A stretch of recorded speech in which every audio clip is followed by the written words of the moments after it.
Alors comme Nicolas l'a rappelé, cette semaine, les groupes de maison ont repris. Et cette année, on se propose d'étudier les deux lettres que Paul a écrites aux Thessaloniciens. Et c'est sur le premier chapitre de la première lettre que je vous propose de méditer ensemble ce matin. Alors on n'aura pas le temps d'étudier comme on peut le faire dans un groupe de maison. Et donc si vous sentez un peu de frustration, je vous invite fortement à rejoindre, si ce n'est pas encore le cas, un groupe de maison. Mais avant de commencer à lire, je vous invite à la prière.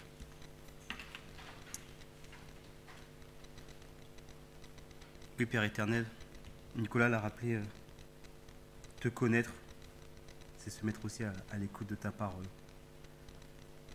Permets que cette parole puisse porter du fruit en nous, que nous puissions accueillir cette parole avec joie, malgré les circonstances actuelles. Voilà, nous voulons ta joie, celle qui ne dépend pas des circonstances, celle qui s'appuie sur toi. Ouvre nos cœurs. Amen.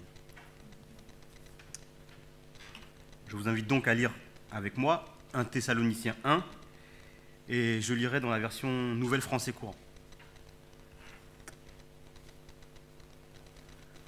De la part de Paul, Sylvain et Timothée, à l'église de Thessalonique, qui appartient à Dieu le Père et au Seigneur Jésus-Christ. Que la grâce et la paix vous soient données. Nous remercions toujours Dieu pour vous tous, et nous faisons sans cesse mention de vous dans nos prières. En effet, nous nous rappelons votre foi si active, votre amour qui se donne de la peine et votre solide espérance en notre Seigneur Jésus-Christ, devant Dieu notre Père. Nous savons, frères et sœurs, que vous êtes aimés de Dieu et qu'il vous a choisis. En effet, quand nous vous avons annoncé la bonne nouvelle, ce ne fut pas seulement en parole, mais aussi en puissance, avec le secours de l'Esprit Saint, et avec une entière conviction. Vous savez comment nous nous sommes comportés parmi vous en votre faveur. Vous avez suivi notre exemple et celui du Seigneur. Malgré la détresse qui était la vôtre, vous avez reçu la parole de Dieu avec la joie qui vient de l'Esprit Saint. Ainsi, vous êtes devenus un modèle pour tous les croyants de la Macédoine et de l'Achaïe. En effet, non seulement la parole du Seigneur s'est propagée de chez vous en Macédoine et en Achaïe, mais encore la nouvelle de votre foi en Dieu s'est répandue en tout lieu. Nous n'avons donc pas besoin d'en parler. Tous racontent comment vous nous avez accueillis quand nous sommes allés chez vous. Ils disent comment vous avez abandonné les idoles pour vous tourner vers Dieu afin de le servir lui, le Dieu vivant et vrai, en attendant que son Fils vienne des cieux. C'est lui que Dieu a ressuscité d'entre les morts, Jésus qui nous délivre de la colère divine qui vient. Amen. Oui, comme je l'ai dit, on n'aura pas le temps d'étudier en profondeur ce texte, mais il y a quand même quelques enseignements, quelques points qui peuvent nous inspirer et nous encourager aujourd'hui. La question qu'on pourrait se poser, c'est pourquoi Paul écrit des lettres? Alors si Dieu veut, j'espère pouvoir faire un enseignement là-dessus un dimanche, mais pour l'heure, je vais évoquer des raisons assez simples pour enseigner, pour encourager, pour exhorter, pour corriger. Et dans ces lettres aux Thessaloniciens, c'est ce qu'il va faire. Il va leur rappeler qu'ils doivent mener une vie saine, une vie sainte. Il va leur parler du jour du Seigneur pour corriger peut-être quelques mauvaises compréhensions. On aura le temps de le voir au long de l'année et dans la suite des chapitres. Mais avant cela, Paul, en s'inspirant du style des lettres de son époque, va d'abord saluer ses interlocuteurs. Il va ensuite apporter une touche chrétienne. À l'époque, on écrivait une lettre, on faisait une brève salutation et puis on louait une divinité quelconque pour telle ou telle chose. C'était une coutume. Lui va reprendre ce point, mais lui, au lieu de louer une divinité païenne, il va rendre grâce à Dieu au sujet de ses destinataires. Et c'est déjà un premier enseignement pour nous. Oui, Paul qui encourage, qui reprend, qui corrige, parfois durement ses destinataires. On peut le voir aussi avec les Corinthiens. Là, et dans d'autres lettres, commence avant tout par remercier Dieu pour les frères et sœurs à qui il s'adresse. Il rappelle que ces derniers sont choisis, aimés de Dieu. Et on peut se poser la question, est-ce que nous faisons de même? Quand il s'agit de reprendre un frère, une sœur sur son comportement, sur son raisonnement, est-ce qu'on remercie Dieu pour cette personne, pour qui elle est, pour ses qualités? Ou est-ce qu'on la résume à son manquement ponctuel? Est-ce qu'on s'empresse de lui faire remarquer? Oui. Un des premiers enseignements de cette lettre, c'est que, à l'image de Paul, on peut essayer de s'assurer que notre interlocuteur sache l'amour qu'on lui porte avant de le reprendre. Oui. Donc, Paul exprime sa reconnaissance. Mais pourquoi est-il reconnaissant? Il mentionne que les Thessaloniciens, en suivant le comportement des apôtres, sont devenus des exemples à suivre pour les autres chrétiens de l'Empire. Il raconte comment leur conversion radicale a été remarquée. Il se rappelle la puissance de l'Esprit Saint lorsqu'il a apporté l'Évangile. Oui, la puissance de l'Esprit Saint qui a ouvert le cœur des Thessaloniciens.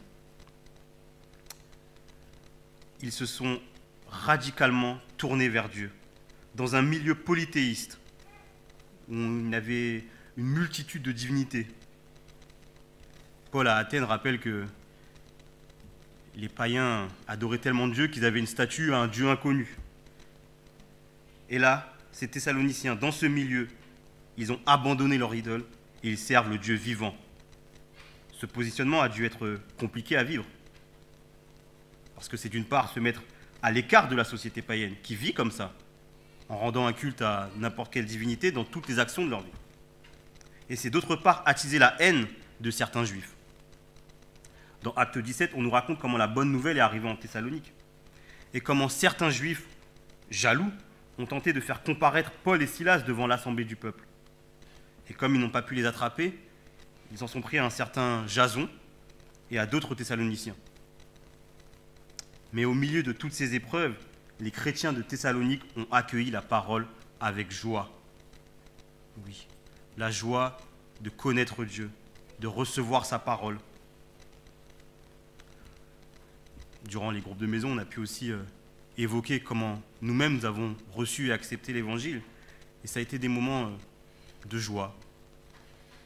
Pour ma part, je me rappelle justement que l'Évangile, je l'ai entendu dimanche après dimanche, et que ça ne faisait rien. Mais un jour, la puissance de l'Esprit Saint a ouvert mon cœur. Et je me rappelle de cette joie. Mais est-ce que cette joie est encore actuelle quand on reçoit aujourd'hui la parole? Dans une société où les athées questionnent notre folie d'un Jésus mort et ressuscité, où les diverses croyances et religions ne peuvent accepter que Jésus est le chemin, la vérité et la vie, est-ce que nous arrivons à accueillir la parole avec joie quand on l'entend? Est-ce qu'on arrive à garder cette foi, cette espérance que Jésus revient pour nous délivrer quand on voit tout ce qui se passe actuellement? Où est notre joie? De quoi dépend-elle? Oui, persévérons avec joie dans la foi et l'espérance. Cette foi qui s'appuie sur Jésus-Christ, cette espérance de son retour. Mais nous ne voulons pas une espérance qui serait une sorte d'opium, d'anesthésiant, qui nous ferait fuir la réalité de ce monde. Non. Nous voulons une espérance en lien avec l'amour, un amour qui nous pousse à agir dans ce monde actuel. Oui, au final, on pourrait résumer la reconnaissance de Paul ainsi. Il est reconnaissant pour la foi des Thessaloniciens. Il est reconnaissant pour l'espérance et l'amour qui les anime. Et si l'apôtre indique que la foi, l'espérance et l'amour demeurent, il rappelle dans une autre de ses lettres que la plus grande de ses vertus, c'est l'amour. Alors ici, il va parler d'un amour qui se donne de la peine. Même s'il loue le comportement de ses destinataires, on ne sait pas vraiment comment se manifeste cet amour. Cet amour qui se donne de la peine. Est-ce qu'il s'agit d'un amour fraternel? Est-ce qu'il s'agit d'un amour face à la haine environnante? On ne va pas essayer de spéculer ici. Et je dirais même tant mieux. Parce que si on avait des exemples précis, peut-être qu'on essaierait de les copier-coller aujourd'hui. Non.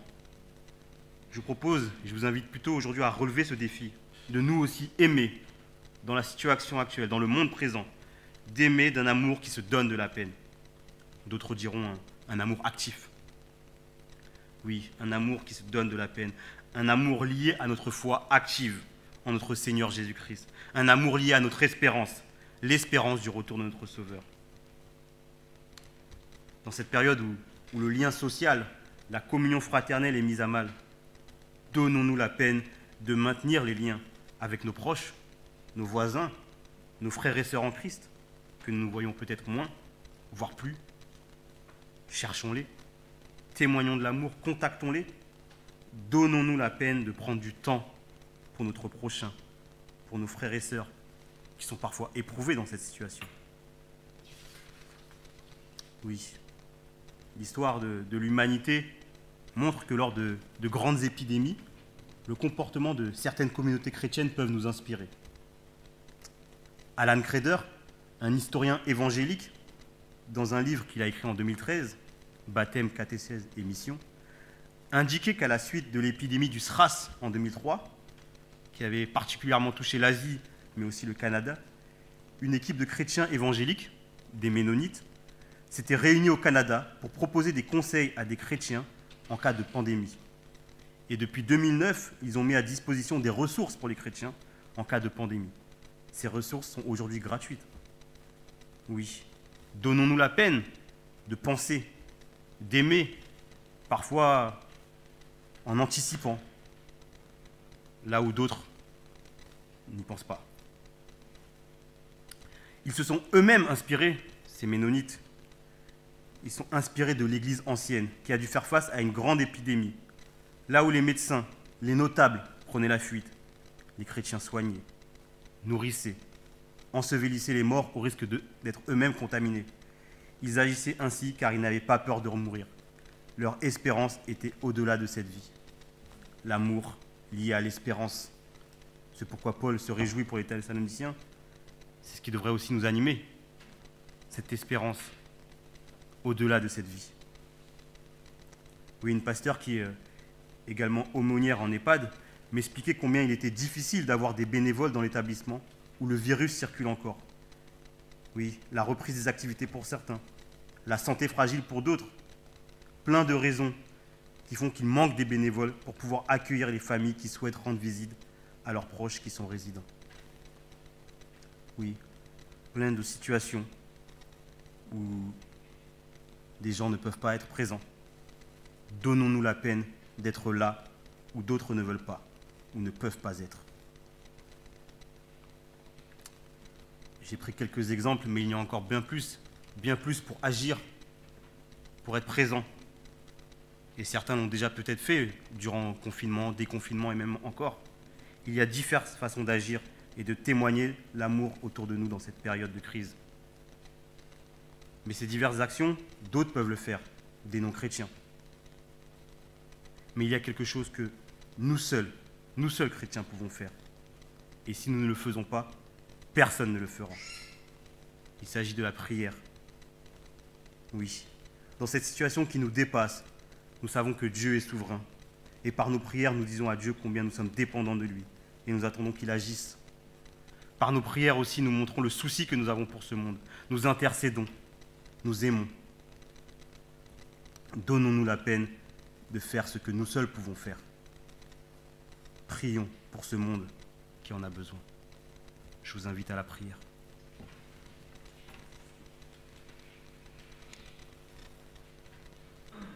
Père éternel, merci. Merci pour